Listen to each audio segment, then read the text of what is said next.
Guys, this is Michel. I'm talking to you from Sri Lanka. I've been here for a short break here.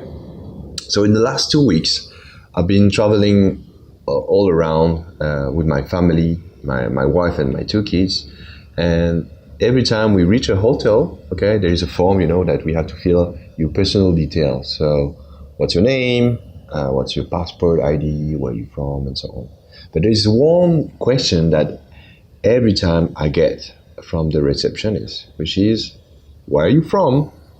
And you know that to this answer, there's always two answers. There's the long version, okay, and there is a short version. So the long version is really about the story of your parents, about where you live in, all the countries you've made, the language you speak, blah, blah, blah, blah, blah, blah. Okay? And there's a short version, which is where you're trying to match what the person think where you're from to what you believe you're very close. So for my case, I've lived 6-7 years in Singapore, and I consider Singapore a big part, a bit part of me. So my answer is most of the time, I'm from Singapore. And then the person say, oh yeah, makes sense, okay. But this is where my kids come around and say, hey, daddy, what are you doing? And who is this? Is it this person? And then I reply in French, because we have French origin and we speak French at home.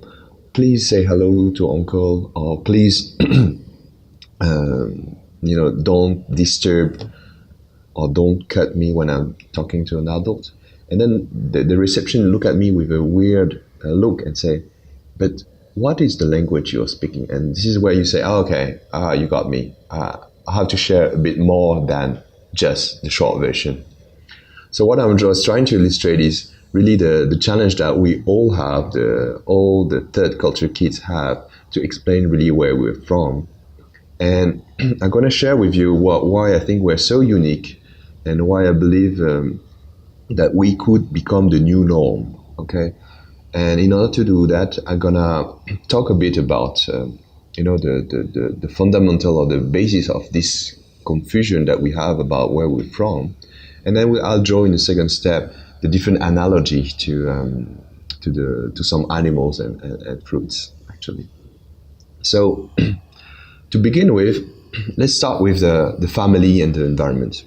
Okay, so if you check online and look at the definition on Wikipedia about the third culture kid, is the third culture kids are defined as the children who were raised in a culture outside of their parents' culture for a significant part of their development years. Okay, their experience of being a third culture kid is pretty unique in that sense that those individuals are being moved between one culture to another culture, and having the opportunity without having and having the opportunity to fully develop their personal and cultural identity. So, in summary, you have on one side the family, okay, on the other side the environment, or where the parents lives in, and actually the third culture kid is really the amalgamation or the mix of these two cultures, okay, where you as a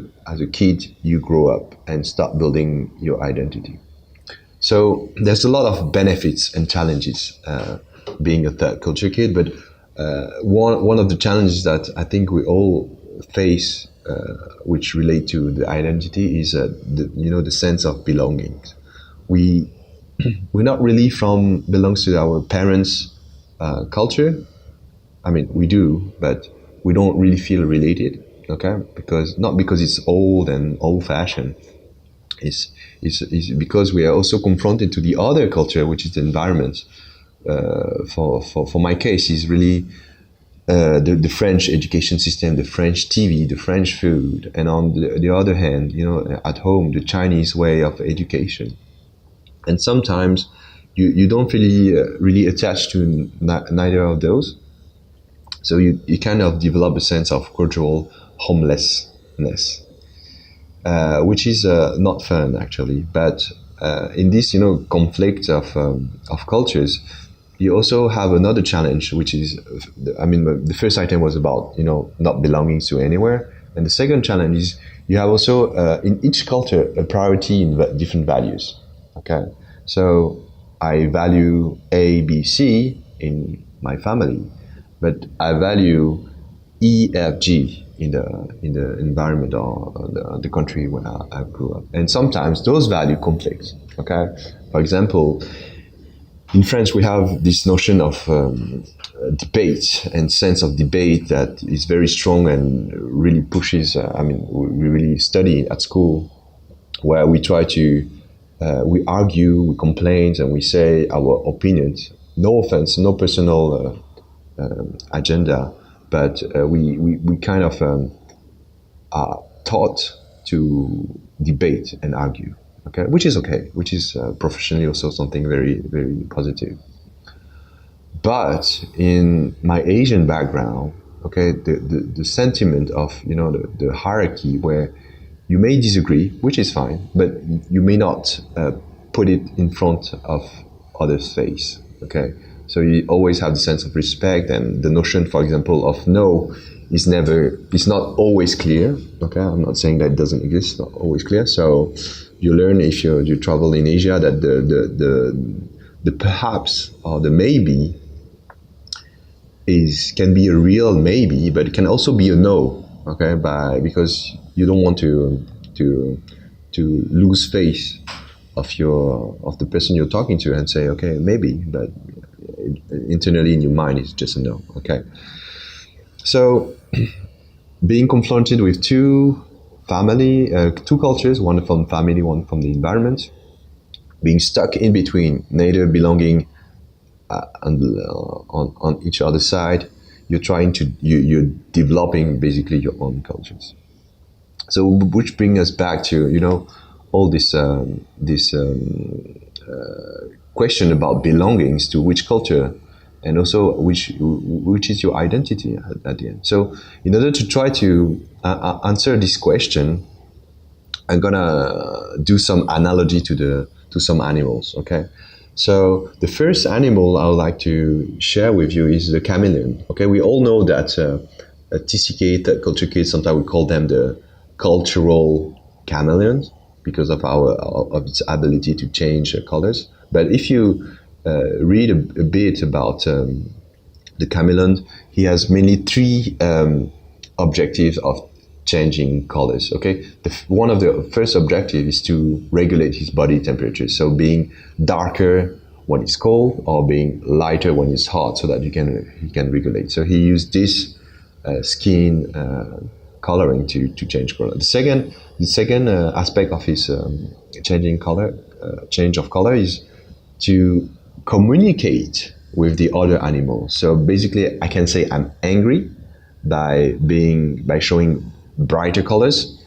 On the other side, I can show also that I'm submitting or giving up by being on the darker color. Okay, and of course the third way of the third usage, of the changing color is about camouflage. So trying to hide against predators. So think about it. Think about the chameleons. How a TCK, a third culture kid, uses his appearance, okay, and look, and also culturally, not only the physical look, but also the way we behave and the way we talk, at our own advantage. So this is also skills. Okay. The second animal I would like to share with you is the octopus. So the octopus is very interesting. He's similar to the chameleon. He can also change color, I think, as you know. But actually, he has mainly 4 types of defense mechanism. So one is obviously the camouflaging and changing colors, but he can also change, his physical body as an invertebrate. He can take the shape of a hole. He can change his body structure. And the second aspect of the octopus is he can also swift to use his 8 tentacles and then just go and run away from the predators. And the third way is also the sac, the ink sac, sorry. So he uses the ink and push it out so that the predator can go onto the ink, and then he can go away. But what is very interesting is the last one, which happened with the mimic octopus. So he's combining this ability to change color with his form to mimic other dangerous animals. So, for example, this type of octopus can look like a lionfish, which is a fish which is very venomous. So he changed the color, the orange and white color, and he used his limb to look like spines, so that other animals think that he's a lionfish. And the other way of him to defend himself, he go and hid his whole body into a hole and just let out 2 legs. And those 2 legs, he gives some stripes, black and white stripe, just like a sea snake. So people, I mean, the other predators who comes around just look at it and say, oh, that's not somebody I want to mess with. So having said that, these are the two example of where being a hybrid or being a mix of so having different skills to camouflage, change color, change your body form, you can use it at your own advantage. And I think the third culture kids have a lot in common with these two. So either passively changing color and adapting to the environment, and also a lot more proactively using your strength of being different and being so unique at your own advantage. Okay. I'm just conscious of time, so I just want to end this short introduction with my last analogy, which is the orange. So little that we know that the orange is actually the hybrid. Okay, it's a hybrid between a pomelo and the Chinese mandarin. So those 2 fruits combined forms the sweet orange, where 25% of the genome of the orange is actually from the pomelo and 75% is from the mandarin. Okay. However, it's not just a simple back cross of the two fruits. It has taken many generations, and if you know, I mean, the orange is so commonly present everywhere, and is, I believe, one of the tree that is planted, the trees that are planted the most in the whole world. So I'm just trying to bring this idea, something that is a hybrid of 2 different fruits that normally looks unique and special, could be actually the new norm. And if you look at the orange, it's widespread all across, and it's interesting to know that maybe TCK or the third culture kids could be the new norm tomorrow. So which brings us to the question is, if we are all from different cultures and different origins and different background, why should we ask where are you from? But shouldn't be the story, the question more like not where you from, but what is your story about? So I hope next time you meet a third culture kid or anybody, instead of asking where you from, you may ask him only, what is your story? Okay, that's all. Thank you guys for listening, and hope you enjoyed the talk. Cheers.